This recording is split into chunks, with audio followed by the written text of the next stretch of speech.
BEd सामान्य विज्ञान यानी जनरल साइंस की दैनिक पाठ योजना की डायरी।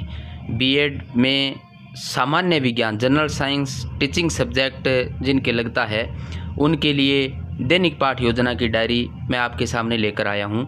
ध्यान से डायरी आज आपके लिए लेकर आया हूँ। सबसे पहले पाठ सूची बनेगी जो यहाँ पे बनाई गई है। उसके बाद आपको इकाई योजना तैयार करनी है, जैसे 5 इकाई योजना तैयार की गई है। उसके बाद इकाई योजना की रूपरेखा आपको तैयार करनी है, तो ये इकाई योजना की रूपरेखा यहाँ पे तैयार की गई है। एक पेज पे एक इकाई की रूपरेखा तैयार होगी, यानी ये यहाँ पे लगभग आपको 5 पृष्ठ मिल रहे हैं, तो 5 इकाई योजना 500 पृष्ठ पे तैयार हो जाएगी। जिस प्रकार ये बनाई गई है, जैसे ये आपकी चौथी इकाई योजना है, उसके बाद ये 5वीं है। यहाँ से आपकी पाठ योजना शुरू हो जाती है। पहला दैनिक पाठ योजना यहाँ से शुरू होती है। आपको पहले उद्देश्य लिखने हैं, उसके बाद प्रस्तावना है, प्रस्तावना के बाद पाठारंभ होगा। पाठारंभ में आपको सबसे पहले विकासात्मक प्रश्न लिखने हैं। उसके बाद 1 नंबर टॉपिक लिखा जाएगा। एक नंबर टॉपिक लिखने के बाद यानी अध्ययन बिंदु में 1 नंबर अध्ययन बिंदु लिखा जाएगा। विधि पर विधि में व्याख्या आएगा। उसके बाद छात्राध्यापक छात्राध्यापिका कथन, उसके नीचे आपको पूरा विवरण लिखना है।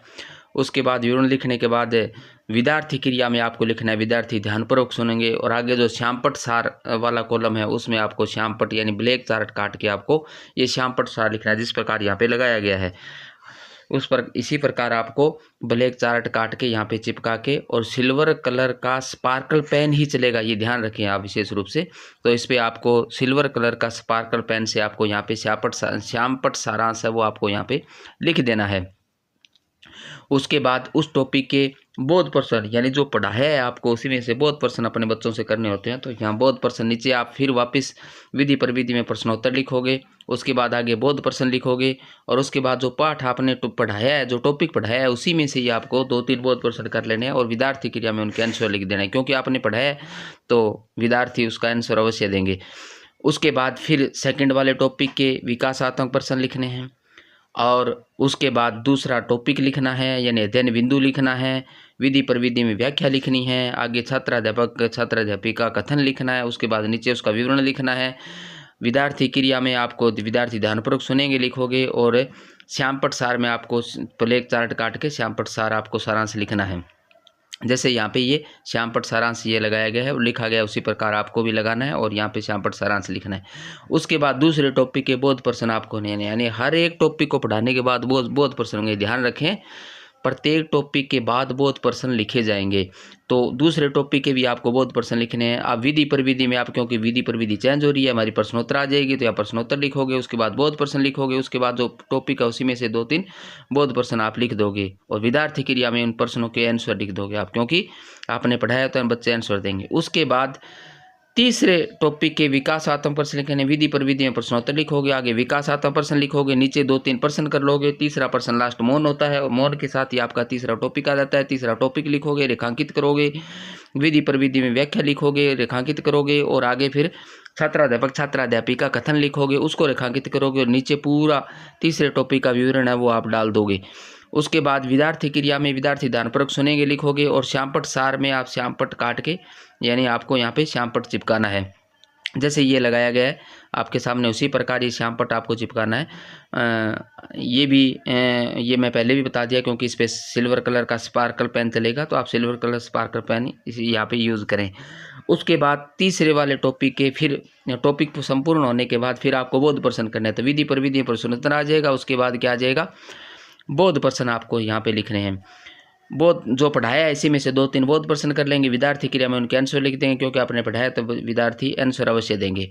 उसके बाद अब आपने 3 टॉपिक आपके कंप्लीट हो गए, तो ये माना जाता है सामान्यतः एक पाठ योजना 40 मिनट की में 3 टॉपिक है वो पर्याप्त रहते हैं, यानी 40 मिनट का शिक्षण कार्य आप अच्छी प्रकार से 3 टॉपिक करवा सकते हैं, क्योंकि अधिक भी अपने को नहीं लेने होते हैं, क्योंकि ज़्यादा लेंथली लेसन प्लान हो जाएगा तो अपने पास समय है वो लिमिट है 40 मिनट है, तो उसमें आप पढ़ान शिक्षण कार्य नहीं करवा पाओगे।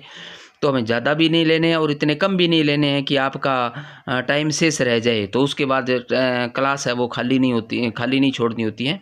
तो आप 40 मिनट के पीरियड के 40 मिनट का पूरा सदुपयोग करना होता है। तो इसलिए सामान्यतः 3 टॉपिक की लेसन प्लान योजना होती है, वो पर्याप्त रहती है। अब 3 टॉपिक पढ़ाने के बाद आपको पूरे पाठ में से मूल्यांकन प्रश्न करने होते हैं। तो इसके बाद आपको क्या करना है, मूल्यांकन प्रश्न आपको करने हैं। तो आप लिखोगे प्रश्नोत्तर, उसके बाद मूल्यांकन प्रश्न लिखोगे। अब मूल्यांकन प्रश्न तीनों टॉपिक में से होंगे, क्योंकि पहले तो एक टॉपिक में से कर रहे थे, और मूल्यांकन प्रश्न तीनों पूरे पाठ में से होते हैं। तो पूरे पाठ में से आप मूल्यांकन प्रश्न आप लिख दोगे। मूल्यांकन प्रश्न में आप ध्यान रखें, वस्तुनिष्ठ प्रश्नों का प्रयोग किया जाता है, यानी विकल्पात्मक प्रश्न भी पूछे जाते हैं, रिक्त स्थान पूर्ति वाले भी पूछे जाते हैं, सत्य असत्य वाले पूछे जाते हैं, मिलान वाले भी पूछे जाते हैं, और अतिरिक्त उत्तरात्मक क्वेश्चन भी आप यहाँ आप बना सकते हैं। तो इस प्रकार क्वेश्चन का समायोजन करते हुए, इन वस्तुनिष्ठ क्वेश्चनों का समायोजन करते हुए आप 5, 7, 8 मूल्यांकन प्रश्न आप कर लोगे, और विद्यार्थी क्रिया में उनके आंसर लिख दो। क्योंकि आपने लेसन अच्छी प्रकार से पढ़ाया है तो विद्यार्थी आंसर देंगे, तो विद्यार्थी क्रिया में आप आंसर लिख देंगे।